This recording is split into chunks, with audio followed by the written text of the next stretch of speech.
উনি তো 50 ওয়াক্তের নামাজ, এইবার আল্লাহ পাক বললেন মাহবুব আপনি চলে যাচ্ছেন, কিছু তোহফা নিয়ে যান। তোহফা 50 ওয়াক্তের নামাজ।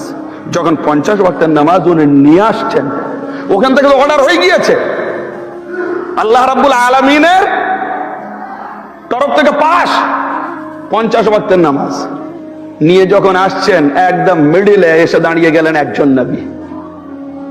হুজুর আল্লাহ পাক আপনার কি দিলেন? বলে 50 ওয়াক্তের নামাজ।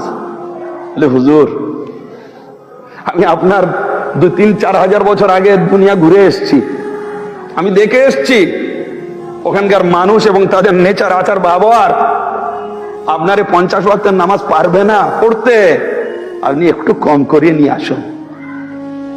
তো উনি যিনি বলেছিলেন, এই পরামর্শটা দিয়ে আমাদের উপকার করলেন, তো উনি কে ছিলেন? হযরত মুসা নবী আলাইহিস সালাম। ওই কামবাক মারদুদ ওয়াহাবিদের কথায় মুর্দা, আর এনাদের ওসিলা নেওয়া জায়েজ নয়। তাহলে কামবাক যদি হযরত মুসা নবী মুর্দা হবে, তো আসমানে গিয়ে কি করছেন? তার তো দাফন করা হয়েছে ফিলিস্তিনের বুকে। আর উনি যদি মুর্দা হবেন, তাহলে সেই মুর্দা অবস্থায় নামাজ কম করার পরামর্শ দিলেন, আর সেই পরামর্শ অনুযায়ী 45 ওয়াক্তের নামাজ কম হলো।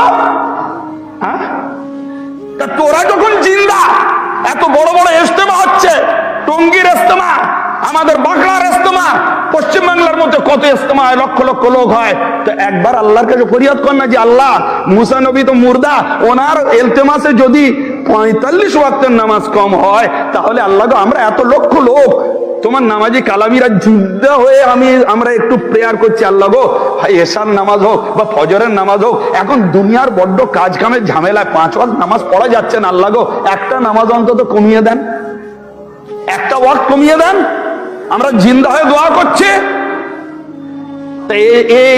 এই জিন্দাদের আল্লাহ দোয়া কবুল করবে? ছেড়ে দেন একটা ওয়াক্তের ছাড়ুন, আল্লাহ এই নামাজে 2টো করে সেজদা, একটা সেজদা কমিয়ে দেয়, একটা তোমার জন্য দেবো, কম হবে? করে দেখা।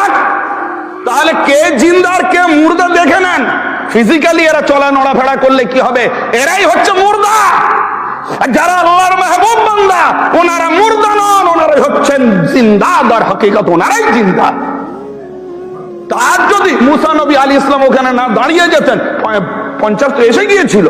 এইবারে আসুন লাস্ট মোমেন্টে, যখন এইবারে 45 কম হলো, আল্লাহ পাক বললেন হে আমার মাহবুব, আমি তো অ্যালটমেন্ট হয়েছিল কত 50, 45 কম হলো, 5 আছে, তা 5 আপনি নিয়ে যান, আমার যেটা মানে শিলমোহর পড়ে গিয়েছে সেটাই থাকবে। সেটা কি? আপনার 5 ওয়াক্ত নামাজ যদি কেউ ঈমান ও মুহাব্বতের সাথে আদায় করে, সওয়াব তার কম হবে না, ওই 50 ওয়াক্তেরই সওয়াব দেব। যেটা 50 ওয়াক্ত পড়ে সওয়াব পাবে, সেইটা আপনার না পড়ে পাবে। তাহলে এবার আপনি চিন্তা করুন যে এই যে উপকারটা কার দ্বারা হলো? ওদের কথায় যে মুর্দা, ওদের কথায় যারা মারা গিয়েছেন, সেই নবীর ওসিলায় আল্লাহ আমাদের করলেন। তাহলে বোঝা যাচ্ছে ওসিলা নিতেও হবে, ওসিলা মানা যায়।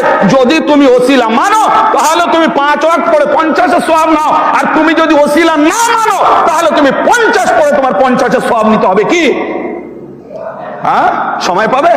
তবলিগও ভুলে যাবে 2 দিন পরে যে কিভাবে করব, সময় থাকবে না। তো 5 ওয়াক্ত পড়ার সময় পায় না, আর 50 সময় পাবে। তো যাই হোক, আমাদের এই নামাজ রাসূল পাকের, মাওলানা কায়নাত পাকের অতি পেয়ারা জিনিস, আমাদের হুজুর পাকদের অতি পেয়ারা জিনিস। কত সুন্দর হাই টপ ক্লাসের এই মসজিদ পাক করেছেন। কিসের জন্য? এই বছরে একবার আসার জন্য না, ডে নাইট 5 ওয়াক্ত নামাজ পড়ার জন্য। হুজুর পাক মসজিদের কত সুন্দর, সব জায়গায় দেখুন কত হাই কোয়ালিটির মসজিদ পাক। আমাদের নামাজ পড়তে হবে, আমাদের আল্লাহর রাস্তায় আসতে হবে, মালিক মাওলাকে আমাদের স্মরণ করতে হবে, ওনাদের কদমের সাথে থেকে আমাদের ইবাদতের মধ্যে দিয়ে চলতে হবে, আমাদের দ্বীন ইসলামের উপরে দিয়ে চলতে হবে। সম্পূর্ণভাবে আমাদের নামাজ তরক করা উচিত হবে না। আসসালামু আলাইকুম ওয়া রাহমাতুল্লাহি ওয়া বারাকাতুহু। ওয়া মা আলাইনা